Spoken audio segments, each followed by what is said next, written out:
કેમ છો મિત્રો? આપણું ગદ્ય નંબર 13 મહાત્માના માણસો ચાલી રહ્યું છે અને જેની અંદર આપણે જોયું કે મણિભાઈને જેલમાંથી છોડવામાં આવ્યો છે અને મણિભાઈની જે લાક્ષણિકતાઓ છે એની થોડીક ચર્ચાઓ કરી છે. એનો સ્વભાવ જે ઉગ્ર છે તેના લીધે જેના વોર્ડરો છે કંઈ પણ શબ્દ બોલે અપશબ્દ તો એને સહન થતો નથી અને એમની સામે પણ એ સંઘર્ષમાં આવી જાય છે. ગાંધીજીના અનુયાયી તરીકે સ્વતંત્રતાની લડતમાં જોડાયો છે, છતાં અહિંસાનું ક્યાંય એનામાં નામનો નિશાન નથી.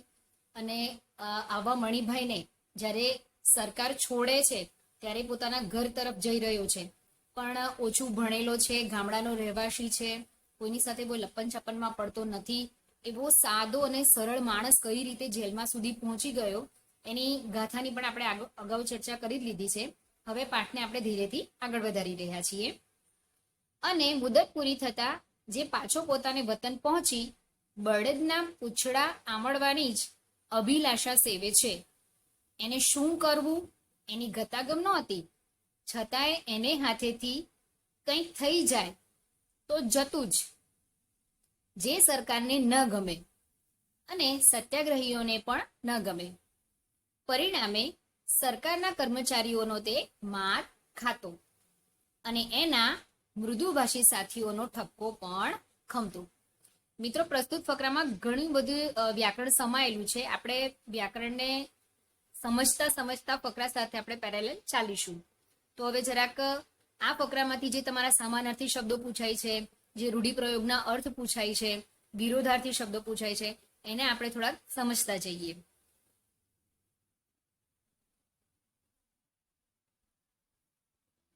તો મિત્રો, પહેલા તમને પૂછાય છે રૂઢિપ્રયોગનો અર્થ બળદના પૂંછડા આમળવા એટલે શું? તો એનો અર્થ થાય છે કે બળદો પાસેથી કામ લેવું. બળદોના પૂંછડા આમળવા એનો રૂઢિપ્રયોગ થાય છે બળદો પાસેથી કામ લેવું.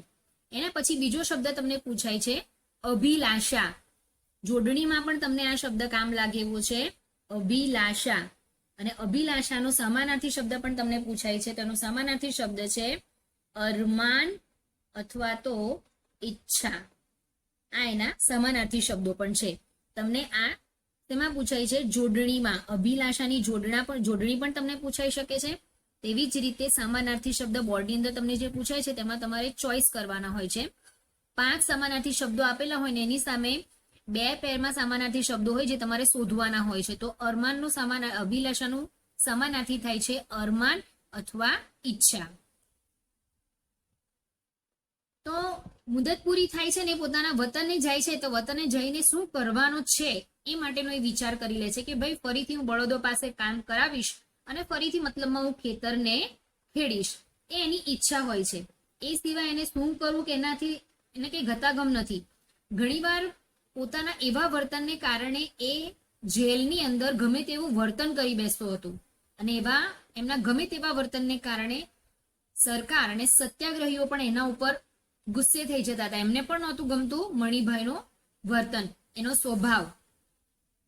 પરિણામે સરકારના કર્મચારીઓને ઘણી વખત માર પણ ખાતો હતો, કારણ કે ગમે તેવું બોલે, ગમે તેવું મારે, હિંસા આચરે એ સરકારી કર્મચારીઓને પણ પસંદ નહોતું. એટલે ઘણી વખત એમનો પણ તે માર ખાતો. જે છેલ્લી લીટી છે વિદ્યાર્થી મિત્રો, એમાંથી તમને વિરોધાર્થી શબ્દ પૂછાય છે કે એના મૃદુભાષી સાથીદારોનો ઠપકો પણ ખમતો. મિત્રો, તમને આ સમાનાર્થી શબ્દ આ રીતે પૂછાશે. વાક્ય હશે કે એના મૃદુભાષીની નીચે અંડરલાઈન કરેલું હશે અને સાથીદારોનો ઠપકો પણ ખમતો. ખમતો એટલે કે સહન કરતો. ખમતો એ તમારે સમાનાર્થી શબ્દ માટે આવે તો એ આવશે સહન કરતો, અથવા ખમવું તો સહન કરવું. બરાબર, આ રીતેનું પૂછાઈ શકે સમાનાર્થી. પણ વિરોધાર્થી માટે મૃદુભાષીની નીચે અંડરલાઈન કરેલી હશે ને આખું સેન્ટેન્સ તમને આપેલું હશે. તો મૃદુભાષીનો આપણે વિરોધી શબ્દ લખવાનો છે. તો મૃદુભાષીનો વિરોધી શબ્દ તમારો છે કઠોરભાષી. એનો વિરોધાર્થી શબ્દ છે મૃદુભાષીનો સમાનાર્થી શબ્દ શું છે? કઠોરભાષી. તો તમારું વાક્ય આ રીતે બનશે કે એના કઠોરભાષી સાથીદારોનો ઠપકો પણ ખમતો નહીં. આ રીતે આખું વાક્ય તમારું વિરોધાર્થી બનશે. ફરીથી મિત્રો, આ ફકરામાંથી તમારા 2-3 વ્યાકરણના પોર્શન સમાયેલા છે. પહેલું તમારું છે શબ્દ સમૂહ માટે એક શબ્દ રૂઢિપ્રયોગનો અર્થ આપો, જેમાં છે બળદના પૂંછડા આમળવા, તો બળદો પાસેથી કામ લેવું. બીજું છે અભિલાષા, અભિલાષાનો સમાનાર્થી પૂછાય છે અરમાન કે ઈચ્છા. એના પછી છેલ્લું તમને છે ખમતો, ખમતો એટલે સહન કરતો અથવા ખમવું તો સહન કરવું. અને મૃદુભાષી કે એનું વિરુદ્ધાર્થી છે કઠોર ભાષી. એટલે કહેવાનો મતલબ કે પોતાનું ગમે તેવું વર્તન હોય એ વર્તનને કારણે એ કર્મચારીઓનો ઘણી વખત માર પણ ખાતો હતો, તો ઘણી વખત પોતાના સાથીદારોનો ઠપકો પણ એ સહન કરતો હતો. એટલે મિત્રો એને બોલે તો એ સાંભળી પણ લેતો હતો. એ બધા ગાળામાં એના મનમાં એક ઝાંખું સ્વપ્ન આકાર લઈ રહ્યું હતું. ગાળામાં એટલે કે સમયમાં. તો એ સમય દરમિયાન એના મનની અંદર એક ઝાંખું સ્વપ્ન સાકાર થઈ રહ્યું હતું કે શું ઘટના બની ગઈ છે કે એકવાર ગાંધી બાપુના આશ્રમમાં જઈને પૂછવું છે કે એવું કેવું કે હું મૂંગે મોએ ગાળો ખાઈ લઉં તો જ ભારત માતા આઝાદ થાય. એણે કેમ આવું પૂછ્યું હશે? એટલા માટે કારણ કે ગાંધીજી અહિંસાના પૂજારી હતા. તેઓ અહિંસામાં માનનારા હતા. અહિંસામાં માનનારા હતા એટલે ગાંધીજી હંમેશા એવું કહેતા હતા કે ભાઈ કોઈ વ્યક્તિ આપણને મારે છે તો માર ખાઈ લો, પણ આપણે એને સામે મારવું નહીં. તો એ સંદર્ભમાં અહીંયા એ જે હિંસક વૃત્તિ બતાવે છે એ એને અહીંયા બતાવવાની નથી. તો જ એ સાચો અહિંસક ગણાય ને સાચો સ્વતંત્ર સેનાની ગણાય.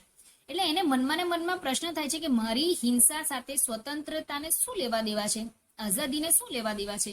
એટલે હું એક વખત ગાંધીજી બાપુના આશ્રમમાં જઈશ ને આ તો એમને પૂછીશ જ કે એવું કેવું કે હું મૂંગો રહું તો જ ભારત દેશને આઝાદી મળે.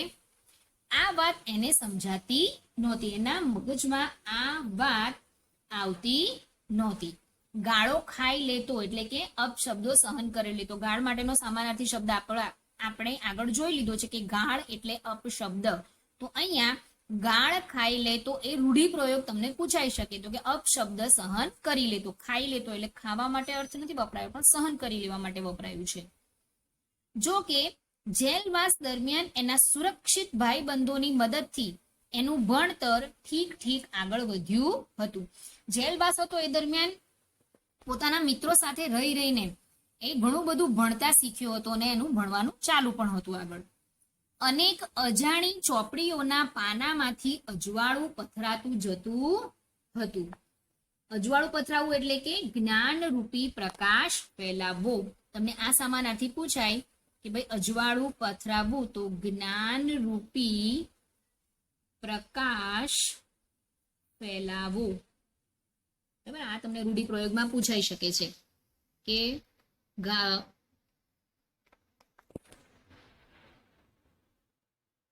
અજવાળું પાથરવું એટલે શું? તો જ્ઞાન રૂપી પ્રકાશ ફેલાવવું.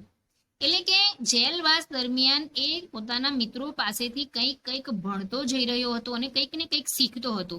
મિત્રો, આપણે જાણીએ છીએ કે પુસ્તકો એ આપણા મિત્રો છે, એમાંથી ઘણું બધું જ્ઞાન મળે છે અને પુસ્તકો આપણા જીવનમાં પરિવર્તન પણ લાવી શકે છે. એક એવું પરિવર્તન આજે મણિભાઈના જીવનમાં પણ આવી ગયું છે, કારણ કે એ સતત હવે ભણતર સાથે જોડાયો છે, પુસ્તકો વાંચતો પણ થયો છે અને એ ભણતરે એના જીવનમાં જ્ઞાનરૂપી પ્રકાશ ફેલાવ્યું છે અને એના મગજના નવા વિસ્તારો શોધી કાઢતું હતું. નવા વિસ્તારો એટલે કે નવી સારી બાબતો એ શોધી નાખતો હતો. મણિભાઈને બીક લાગતી હતી કે પોતે કંઈક બદલાઈ રહ્યો છે. કેમ એવું લાગતું હતું? કારણ કે પહેલા પોતે હિંસક હતો, તોછડો હતો, કોઈની સાથે હળતો ભળતો ન હતો. તેના બદલે હવે એના વર્તનમાં થોડુંક ફેરફાર થયો છે, પરિવર્તન આવ્યું છે. એ શાંત બની ગયો છે, બધાને સાંભળી રહ્યો છે, સહન કરતો થયો છે. તો એ પોતે પણ અનુભવી રહ્યો છે કે મારામાં કંઈક બદલાવ આવી રહ્યો છે. અજાણ્યો થતો જાય છે એટલે કંઈક એવી વસ્તુઓથી એ અજાણ્યો બની રહ્યો છે કે જે એના માટે કામની નથી. આ નવો મણિભાઈ શું કરે ને શું નહીં કરે તે કંઈ કહેવાય નહીં. આ મણિભાઈમાં એવું પરિવર્તન આવ્યું છે હવે કે શું કરશે અને શું નહીં કરે એના વિશે હવે કશું જ કહી શકાય તેમ નથી, એવું એ પોતે પણ વિચારે છે. તોય આ બધું ઘડીક ગમતું ને ઘડીક ન ગમતું એવું બંને જતું હતું. ઘણી વખત શું થતું કે એવું કંઈક વર્તન હોય તો આમ મણિભાઈને સ્વીકાર્ય પણ હોય કે ચલો ભાઈ સારું છે, સ્વીકાર્ય છે, બહુ વાંધો નહીં. ને ઘણી વખત વર્તન એનું પોતાનું વર્તન એવું હતું કે એને એમ લાગતું હતું કે આવે વખતે મારે શાંતિ રાખવા જેવી નહોતી, અથવા મેં જે અહિંસા બતાવી છે તે અહીંયા અયોગ્ય છે, છતાં એને ચૂપચાપ એ સ્વીકારી પણ લેતો હતો. એટલે આવા બધા પરિવર્તનો એ મણિભાઈને પોતે અનુભવતું હતું. ને હવે એ પૂરું થઈ ગયું હતું. હવે આ બધો જ સમયગાળો શું થઈ ગયો છે? પૂરો થઈ ગયો છે, પૂર્ણાહુતિની આરે છે. અને એના પગ એના ગામ તરફ વળ્યા એટલે ગામ તરફ એ ચાલવા માંડ્યો છે. મણિભાઈ તો મણિભાઈ જ હતો, કઈ આઈન્સ્ટાઈન નહોતો. આઈન્સ્ટાઈન જેવો એ નહોતો, એટલો બધો ભણેલો કોઈ વૈજ્ઞાનિક નહોતો, બરાબર. આઈન્સ્ટાઈન પોતે હતા, પણ મણિભાઈ એવા આઈન્સ્ટાઈન જેવા નહોતા. છતાં એણે એની મેળે જાતે સાપેક્ષતાનો સિદ્ધાંત શોધી કાઢ્યો હતો. સાપેક્ષતા એટલે શું? સરખામણી, કે એક વ્યક્તિ વસ્તુની સાથે બીજી વ્યક્તિ કે વસ્તુની પરિસ્થિતિનું મૂલ્યાંકન કરવું. તો એણે પોતાની જાતનું મૂલ્યાંકન બરાબર કરી લીધું હતું કે એનામાં એ સાપેક્ષતાના સિદ્ધાંતને લગતી બાબતો અંદર દેખાઈ રહી હતી કે પહેલાનો મણિભાઈ કેવો હતો અને હવેનો મણિભાઈ કેવો થઈ ગયો છે.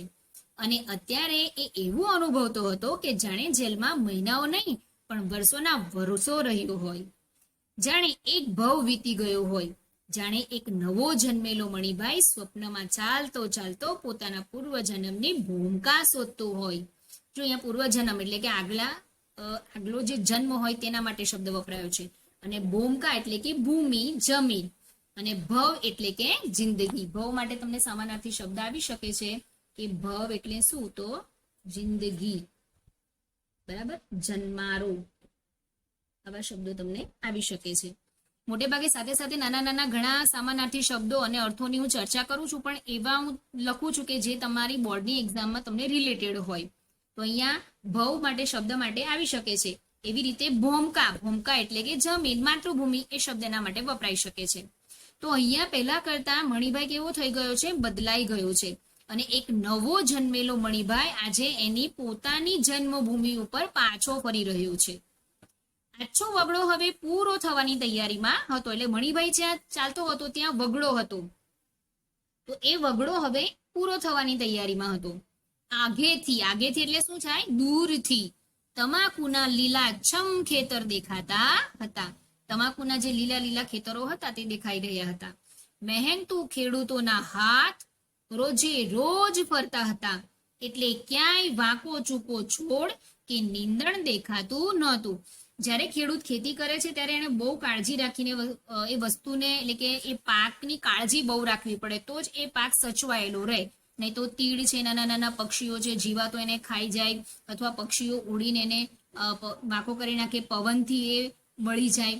તો એ વસ્તુ દેખાઈ રહી હતી કે ત્યાંના ખેડૂતો ખૂબ જ મહેનતુ છે. ક્યાંના? તો કે ભાઈ જ્યાં આ મણિભાઈ રહે છે, મણિભાઈના ગામના. કારણ કે એ ખેડૂતોનો હાથ રોજે રોજ પેલા પાક ઉપર લાગી રહ્યો હતો. અને એ લાગવાને કારણે જે તમાકુનો પાક છે એ એકદમ સીધો સટ હતો ને લીલોછમ હતો. અને ક્યાંય નીંદણ એટલે વધારાનું ઘાસ પણ ક્યાંય દેખાતું નહોતું. ધરતીએ પોતાના પેટાળમાં રહેલા જીવતા જાગતા નીલમ જાણે બહાર પ્રગટાવ્યા હતા. નીલમ એક નંગ છે, બરાબર. આપણે જેવી રીતે જેટલું હીરાનું મહત્વ છે તેવી રીતે આ એક રત્ન છે કે જેમાં પોખરજ, પન્ના, નીલમ એ બધા રત્નો છે. એમાંનું એક રત્ન એટલે કે નીલમ. એટલે કે પૃથ્વીએ પોતાના પેટાળમાંથી એક રત્નને બહાર કાઢ્યું હોય એવી અત્યારે આ તમાકુની ખેતી લાગી રહી હતી. અચાનક જ મણિભાઈના પગ પાસે થઈને એક મોર દોડી ગયું અને પાછળ 5 ઢેલડીયું ટોળું પણ આવ્યું. એટલે કે મણિભાઈ ચાલતો હતો ત્યાંથી એક મોર પસાર થયો અને એની બાજુમાંથી બીજી 4-5 ઢેલો પણ પસાર થઈ એની પાછળ. મણિભાઈ ઉભો રહી ગયો. તે અચાનક જ થંભી ગયા મણિભાઈ. એને સુખ ઉપજ્યું. એને શું થયું? એકદમ આનંદ ઉપજ્યું. આપણે પણ આપણા વતનમાં રહેતા હોઈએ વર્ષોથી અને પછી કોઈક સંજોગો પસાર જો લાંબા સમયગાળા માટે આપણા ગામથી દૂર જવું પડે ને પાછા જયારે આપણા ગામમાં ફરતા હોઈએ ત્યારે ઘણી બધી યાદો સાથે આપણે એ ગામની અંદર જતા હોઈએ છીએ. તો મણિભાઈને પણ એવી યાદો અત્યારે તાજી થઈ રહી છે. પેલા મોરને જોવે છે, પેલા ઢેલડીઓના સમૂહને જોવે છે. એટલે અચાનક જ એક જ મણિભાઈ શું થઈ જાય છે? ઊભા રહી જાય છે. એને સુખ ઉપજ્યું. એને શું થાય છે? ઉપજ્યું એટલે કે એને આનંદ આવ્યો. સુખ ઉપજવું એટલે આનંદ આવવું. એને ઘર સાંભળ્યું. એને શું યાદ આવી રહ્યું છે? એનું ઘર યાદ આવી રહ્યું છે. એના બાપ વેરીભાઈ ઘરની બહાર રસ્તામાં મૂકેલી લાકડાની પાટ પર બેઠા બેઠા હુક્કો ગગડાવતા હશે. એને પેલા દ્રશ્યો યાદ આવે છે, જે દ્રશ્યો એને પહેલા જોયેલા. અને એ દ્રશ્યમાં પહેલા કોને યાદ કરે છે? પોતાના પિતાને યાદ કરે છે, જેમનું નામ છે વેરીભાઈ. તમને પૂછાઈ શકે કે ભાઈ મણિભાઈના પિતાજીનું નામ શું હતું? તો વેરીભાઈ. તો વેરીભાઈ ક્યાં બેઠેલા હશે? રસ્તામાં મૂકેલી એક લાકડાની એક પાટ ઉપર વેરીભાઈ બેઠા હશે અને એના ઉપર બેઠા બેઠા શું કરતા હશે? હુક્કો ગગડાવતા હશે. એ કઈ વધારે નહીં બોલે. પપ્પાનો સ્વભાવ પહેલેથી કેવો હોય? થોડોક સ્ટ્રીક હોય, ઓછા બોલી હોય, એટલે પોતે પણ વિચારી લે છે કે મારા પિતાજીનો સ્વભાવ એવો છે, એટલે હું જઈશ એટલે મારા પિતાજી મને પણ બહુ ખાસ બોલશે નહીં. મણિભાઈ આય ભાઈ કહીને જવાબની ખેવના વગર ચલમનો દેવતા કોતરવા માંડશે. એટલે એ વધારે કશું જ બોલશે નહીં. ખેવના એટલે કે પરવા. ખેવના એટલે પરવા અથવા ઈચ્છા. આ તમને પૂછાઈ શકે કે કોઈ પણ પ્રકારની પરવા રાખ્યા વગર, કોઈ પણ પ્રકારની ઈચ્છા રાખ્યા વગર એ પેલા મણિભાઈને ખાલી એટલું જ પૂછવાના છે કે આય ભાઈ, બસ એટલું બોલશે ને પછી એ ચૂપ થઈ જશે. એના કરતા વધારે એ કઈ બોલશે નહીં. અને એની સાથે સાથે શું કરશે? ચલમનો દેવતા ખોતરશે. ચલમનો દેવતા ખોતરવું એટલે દેવતાને આગો પાછો કરીને એને યોગ્ય રીતે કરવું. ખોતરમાં માંડશે, પણ રાજી તો થશે જ, પણ અંદરો અંદર ખુશ થશે કે કેટલા બધા દિવસે મારો દીકરો ઘરે આવ્યો છે. મનમાં ને મનમાં કદાચ દીકરાના દુબળા દેહ પર એક નજર ફેરવી લેશે અને દુખી એ થશે, પણ કશું બોલશે નહીં, કંઈ પણ પૂછશે નહીં. મનમાં ને મનમાં એ મણિભાઈના દુબળા શરીર ઉપર નજર ફેંકીને મનમાં ને મનમાં એ વિચારશે કે કેટલો દુબળો થઈ ગયો છે, કેટલો સુકાઈ ગયો છે, કેટલો પાતળો થઈ ગયો છે, પણ એના વિશે એ વધારે પણ પૂછશે નહીં. તમને આ ફકરામાંથી કૃદંત માટેનું એક વાક્ય પૂછાઈ શકે છે અને એ વાક્ય છે, રસ્તામાં મૂકેલી લાકડાની પાટ પર બેઠા બેઠા હુક્કો ગગડાવતા હશે. એટલે કે હુક્કો ગગડાવતા હશે કોણ? તો કે ભાઈ મણિભાઈના પિતા એટલે કે વેરીભાઈ. ત્યાંથી કદાચ વાક્ય તમારું શરૂ થાય કે વેરીભાઈ ઘરની બહાર રસ્તામાં મૂકેલી લાકડાની પાટ પર બેઠા બેઠા હુક્કો ગગડાવતા હશે. તો અહીંયા તમારો જે શબ્દ છે બેઠા બેઠા, આ શબ્દ તમારો છે કૃદંત. આ શબ્દ તમારો શું છે? કૃદંત. અને બીજો તમારો છે આ જે તમારું લખી ગયું લીધું મેં, પરવા અને ઈચ્છા. તો અહીંયા એના માટે આવશે સમાનાર્થી શબ્દ ખેવના. તો ખેવના માટે છે પરવા અને ઈચ્છા. અને એવી રીતે કૃદંત છે વાક્યનું બેઠા બેઠા. આ તમારું શું છે? કૃદંત છે. તો વાક્યમાંથી કૃદંત ઓળખાવો એમ પણ તમને પૂછાઈ શકે છે. તો અહીંયા તમારો આ ફકરો પૂરો થાય છે. એટલે કે બે બાજુની કન્ડિશન આ ફકરામાં એમણે વિચારી છે. એક વસ્તુ એ વિચારી છે કે પોતાનો સ્વભાવ હિંસક છે, તો એને શા માટે અહિંસક બનવું જોઈએ? એક સ્વતંત્રતાની લડાઈની અંદર જોડાવા કે સ્વતંત્રતા મેળવવા માટે, કે ભારતની આઝાદી મેળવવા માટે મારે શા માટે હિંસાને છોડીને અહિંસા અપનાવવી જોઈએ? એક આવો પ્રશ્ન એમને એવો થાય છે કે હું ગાંધીજીને પૂછીશ. અને સાથે સાથે એમને એમના પોતાના ઘરની યાદ આવે છે, વતનની યાદ આવે છે કે હું આ જઈ તો રહ્યો છું પણ મારા ઘરનું દ્રશ્ય કેવું હશે?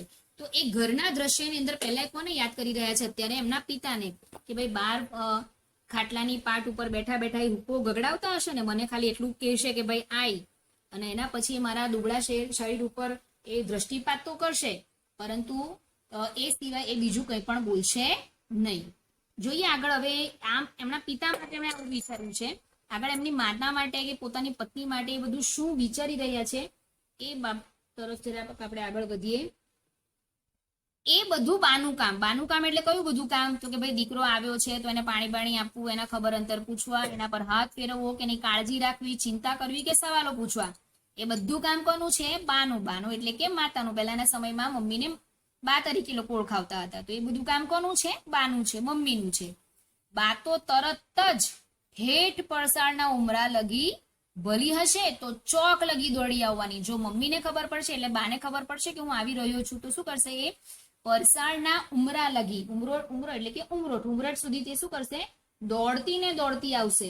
પરસાળ એટલે શું? કે ભાઈ આપણું જે અત્યારના સમયમાં આપણે જે પાર્કિંગ કહીએ છીએ કે ઘરથી પૂરા થયા પછી આપણા જે જગ્યા તો એ ત્યાં સુધી આવશે ને ભલું પૂછશું તો એ પરસાળથી આગળ ચોક જે હોય ખુલ્લો મેદાની ભાગ તો ત્યાં સુધી પણ એ દોડતી ને દોડતી આવી જશે. કેમ આવશે? તો કે ભાઈ ખબર પંતર પૂછવા માટે, પોતાને દીકરાને આવકાર આપવા માટે. આયો ભઈલા? કોણ બોલશે? બા. હાય હાય કેવો થઈ ગયો છે. ચિંતા પણ કરશે પાછી કે અરે તું તો જો કેવો થઈ ગયો છે બેટા.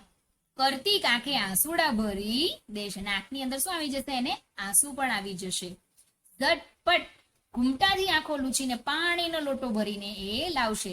એટલે કહેવાનો મતલબ કે મણિભાઈને જોઈને એની મમ્મીના આંખમાંથી આંસુ પણ આવી જશે અને પોતાની સાડીની કિનારીથી એ આંસુને લૂછી નાખશે અને પાણીનો લોટો પણ ભરીને એ લાવશે.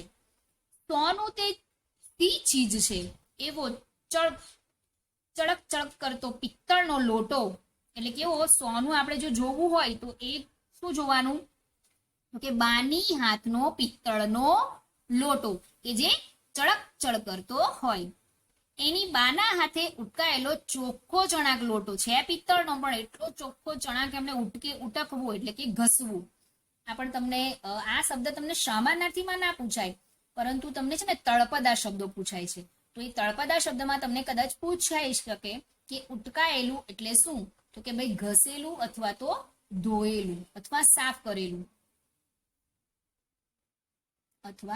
કરેલું તો એ લોટો જે છે એ લોટો કેવો કરેલો છે? એમણે એકદમ ચોખ્ખો ચણાક કર્યો છે ઘસીને બરાબર ધોઈને, ને એમાં ભરેલું ઠંડુ પાણી. જો પાણી માટે પણ અહીંયા તમને વિશેષણ વપરાયેલું છે ઠંડુ પાણી છે તો ખરું, પણ કેવું છે?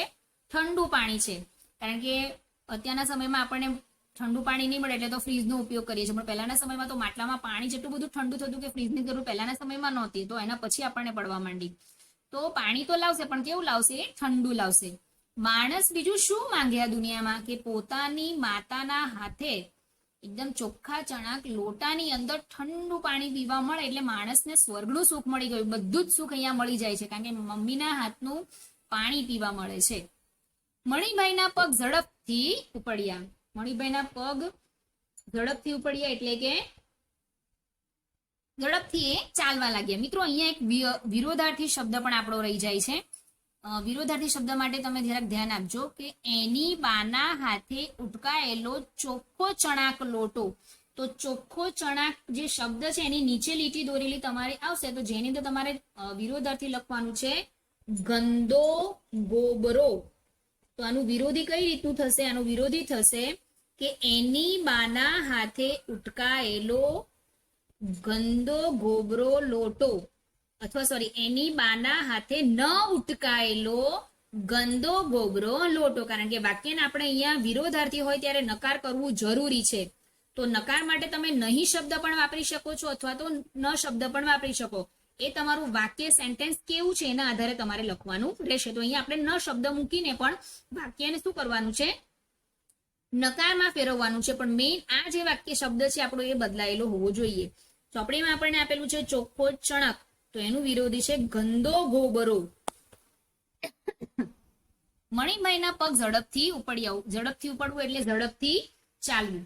આ તમને રૂઢિપ્રયોગ પણ આવી શકે છે કે ઝડપથી ઉપડ્યા એટલે કે ઝડપથી ચાલવું. અથવા તમને આમાંથી વિશેષણ પૂછાય છે કે મણિભાઈના પગ ઝડપથી ઉપડ્યા, તેમાં વિશેષણ શોધો. તો આપણું વિશેષણ શું છે?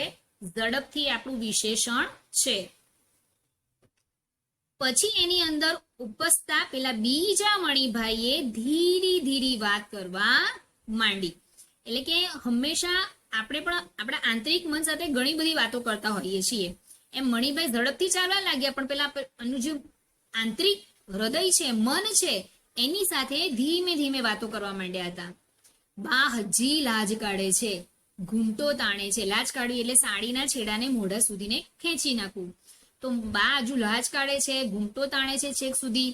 કાઠિયાવાડના જેવો લાંબો નહીં તો એ આખું કપાળ ઢંકા જાય એવો તો ખરો જ. કાઠિયાવાડમાં લાંબો ઘૂંટો તાણવાનો રિવાજ છે. એવી રીતે રાજસ્થાની લોકો પણ ઘૂંટો મોટો તાણતા હોય છે. એટલે કે છે કે બા હજુ સુધી ઘૂંટો તાણે છે, લાજ કાઢે છે, આંખો નથી ખેંચતી, પણ કપાળ ઢંકા જાય એટલું માથું તો એ ઓઢે જ છે. તો કપાળ ઢંકાઈ જાય એવો તો ખરો જ. એ કાંઈ બરાબર ન કહેવાય. જો મણિભાઈના સ્વભાવમાં જે પરિવર્તન આવ્યું છે ને એ આપણને અહીંયા દેખાય છે. પહેલાનો મણિભાઈ કેવો છે, જૂનો છે, પુરાણો, જૂનવાણી રીતિ રિવાજો માન્યતામાં માનવા વાળો. પણ શિક્ષણને કારણે એને જે જ્ઞાન મળે છે એને કારણે હવે એને ખબર પડે છે કે જે માથે ઓઢે છે કે જે આ ગુંગતો તાણે છે એ યોગ્ય એને લાગતું નથી, એ બરાબર લાગતું નથી. એટલે કે છે કે એ વાત બરાબર સારી નહીં કહેવાય કે માથે આવી રીતે ઓઢે. બાને એકવાર ગાંધી બાપુના આશ્રમમાં લઈ જવી પડશે, કારણ કે ગાંધી બાપુ બહુ એડવાન્સ વિચારવા વાળા, તો સ્ત્રીઓને બહુ મહત્વ આપવા વાળા, નારીઓને આગળ લાવવા વાળા, સ્વતંત્રતાની લડાઈમાં પણ એમણે સ્ત્રીઓને જોડી દીધી છે. એટલે કે છે કે જે આ જૂની માન્યતા છે, રૂઢીમાં જે મમ્મી માને છે ઘૂંઘટો તાણવાની, એમાંથી એને જો બહાર કાઢવી હોય તો એક વખત એને ગાંધી બાપુના આશ્રમમાં લઈ જઈશ. ત્યાં બધા એને બરાબર સમજાવી દેશે. લાજ ન કાઢવી, ઘરેણા ન પહેરવા ને ભાગોળમાં પેસતો મણિભાઈ લગભગ હસી પડ્યો. આ વિચારતા વિચારતા એકદમ હસવું આવી જાય છે. કારણ કે ગામડાની સ્ત્રીઓ શું કરે કે મોટા મોટા ઘૂંઘટા તાણે ને એટલું બધું ઘરેણા પહેરે, જે મણિભાઈને બરાબર નહોતું લાગતું. એટલે કે હું બાને લઈ જઈશ ગાંધી બાપુના આશ્રમને, એમને શીખવાડી દઈશ કે ઘરેણા પણ બહુ વધારે નહીં પહેરવાના, ઓછા ને વ્યવસ્થિત જ પહેરવાના, માથે બહુ નહીં ઓઢવાનું, આવું બધું બાને શીખવી દઈશ. ને વિચારતા વિચારતા એકદમ હસી પડે છે. કેમ? કારણ કે હવે ગામની ભાગોળ સુધી એ પહોંચી ગયા છે. બાને તો ઠીક, હીરાને કોઈ કાળે સમજાવી શકાય? એ પોતે અંદર અંદર પૂછે છે કે બાને તો કદાચ સમજાવી શકીશ, પરંતુ હીરાને કેવી રીતે હું સમજાવીશ? કારણ કે હીરા તો બહુ જ શોખીન, એટલા બધા ઘરેણા પહેરે ને એટલું બધું માથે પણ મતલબમાં ઓઢે કે એની આ ટેવને છોડાવવી મારા માટે તો બહુ અઘરી થઈ પડવાની છે. એને ઘરેણાનો બેહદ શોખ છે. બેહદ એટલે ઘણો જ, બરાબર? સમાનાર્થી શબ્દમાં આવી શકે કે બેહદ એટલે શું, તો કે ઘણો શોખ છે. બેહદ એટલે ઘણો, એને બેહદ શોખ છે. બાપને ત્યાંથી મળેલા મોટા ભાગના દાગીના એ રાત દિવસ પહેરતી અને 7 પેઢીના સગાને ત્યાં લગ્ન આવે તો અચૂક મંજૂસ, મંજૂસ એટલે કે પેટી, સમાનાર્થી શબ્દ તમારે આવી શકે કે પેટી. મંજૂસ એટલે શું, તો કે પેટી, ઘરેણા મૂકવા માટેની પેટી. તો મંજૂસ ખોલીને એ હાર, પોંચા એટલે હાથમાં પહેરવાના, પછી સાંકળા પગમાં પહેરવાના કાઢતી જ. એટલે જયારે જયારે કોઈને ત્યાં પ્રસંગ આવી જાય, સામાજિક પ્રસંગ, ત્યારે આ બધા દાગીના કાઢે ને બધા દાગીના એ પહેરે. બા કોઈક વાર ટોકતી, ટોકતી એટલે કે એને અટકાવતી, ખીજવાતી કે બધે બધું પહેરવું. પહેરવું એટલે આ તમારો જો તળપદ શબ્દો છે, પહેરવું, પહેરવું એટલે પહેરવું, કે દરેક જગ્યાએ આ બધું જ પહેરવું. એ લખી આલ્યું છે, એ કોઈ તને લખીને આપ્યું છે કાગળમાં. કહેવાનો મતલબ કે દરેક જગ્યાએ તું આવી રીતે ઘરેણા પહેરે છે એવું તને કોઈએ કહ્યું છે? તે બધી જગ્યાએ પહેરી દે છે ઘરેણા. પણ હીરા ધરાર કાઢતી ને પહેરતી. પણ હીરા ધરાર કાઢતી એટલે કે બિંદાસ પોતાના ઘરેણાઓને મંજૂસમાંથી બહાર કાઢતી અને પહેરી દેતી. બા બોલે તો ખીજવાય તો સાંભળી લેવાનું, પણ પોતે પોતાનું ધાર્યું જ કરતી હતી. બાને સામો જવાબ ન વાળતી, એટલે બાને કોઈ દિવસ સામે નહીં બોલતી હતી. પણ દેરાણીને મોંએ બબડતી, પરંતુ દેરાણીઓ એને મોઢા ઉપર બરાબર સંભળાવી દેતી હતી. બાપે આલ્યું છે તે પહેરવા કે પટારામાં ગલી મેલવા? બાને કોઈ દિવસ આવું નહીં કે, પણ દેરાણીને જો એટલું સરસ કહી દે છે કે પપ્પાએ આપ્યા છે ઘરેણા તો કઈ પહેરવા જ માટે આપ્યા હોય ને, પટારામાં ગલીને મૂકી રાખવા માટે થોડા આપ્યા છે. હીરાનો ખોળો ભરવાનો થયો ત્યારે રોકડ રકમ આપવાની વાત થયેલી. તે તેણે તત્કાળ નકારી કાઢીને સિંધિયા શાહી કડા કરાવ્યા અને લીધા ત્યારે જ ચંપી. એટલે કે જયારે હીરાનો ખોળો ભરવાનો થયો તો તે સમયે બધા રોકડ રકમ આપવાનું વિચાર્યું કે બધા રોકડ રકમ આપણે આપે. એટલે હીરાએ ધરાર દઈને ના પાડી દી ચોખ્ખી જ, તત્કાળ નકારી કાઢી વાતને કે ભાઈ મારે રોકડા પૈસા જોઈતા નથી, પણ તમે જે પૈસા લાવો એ પૈસામાંથી એને શું કરી નાખ્યું? તરત જ સિંધિયા શાહી કડા કરાવી દીધા. કહેવાનો મતલબ કે એને ઘરેણાનો બહુ જ શોખ, અને વધારે પડતા ઘરેણા પહેરવા એ મણિભાઈને બહુ ગમતું નહીં. છોકરો હવે મોટો થયો હશે, પોતે જેલમાં ગયો ત્યારે જરાક જરાક ચાલતા શીખ્યો હશે. પોતાના છોકરાને પણ આ તબક્કે યાદ કરી લે છે કે શું કરે છે, પોતાનો છોકરો હવે પહેલા કરતા થોડોક મોટો થઈ ગયો હશે ને, જરાક જરાક કે શું થઈ ગયો હશે, ચાલતા પણ થઈ ગયો હશે. અહીંયા જરાક જરાક શબ્દ એ વિશેષણ તમારું આવે વાક્યમાંથી, કે પોતે જેલમાં ગયો ત્યારે જરાક જરાક ચાલતા શીખ્યો હતો, હતો. તો આ વાક્યમાં વિશેષણ કયું છે? તો કે જરા જરા. રાવજીના જન્મ પછી જ પોતે પેલા ભાષણમાં ગયો એ સારું થયું. એટલે કે મતલબમાં રાવજીનો જન્મ થયો એના પછી પેલા ભાષણમાં ગયેલા, અને ભાષણમાં ગયા અને ત્યાંથી અંગ્રેજ સરકારે પકડીને એને જેલમાં પૂરી દીધું. એટલે એ પોતે વિચારે છે કે સારું થયું કે રાવજીનો જન્મ થયો ને મેં રાવજીને જોયો. જો રાવજીને જોયા વગર જે ભાષણમાં જવાનું થયું તો અત્યાર સુધી મેં મારા દીકરાને જોયો પણ નહીં હોત. એટલે સારું થયું કે એના જન્મ પછી જ હું આવી રીતે ભાષણમાં ગયો. વિદ્યાર્થી મિત્રો, અહીંયાથી તમને વાક્યમાંથી નિપાદ પૂછાય છે કે નિપાદ શોધો. તો રાવજીના જન્મ પછી જ પોતે પેલા ભાષણમાં ગયો. તો આમાં કયું છે નિપાદ? તો કે જ એ તમારું શું છે? નિપાદ છે. એ સારું થયું, નહીતર કોને ખબર ગાંધીજીની ઘણી વાતોમાં આવી જતી હતી. એટલે ગાંધીજીની બહુ બધી વાતોમાં મારી પત્ની પણ આવી જતી હતી. એટલે સારી વસ્તુ હતી કે હું એવી રીતે ગયો નહીં. જેમ કે બ્રહ્મચર્યની. જોકે મણિભાઈને એ પેલી અહિંસા કરતા વધારે આકરું નહોતું લાગવાનું. હશે હવે આમ ને આમ. મિત્રો, અહીંયા આપણે આપણા પાઠને અટકાવીએ છીએ. આના પછીનો આગળનો પાઠ આપણે નેક્સ્ટ વિડીયોમાં જોઈએ.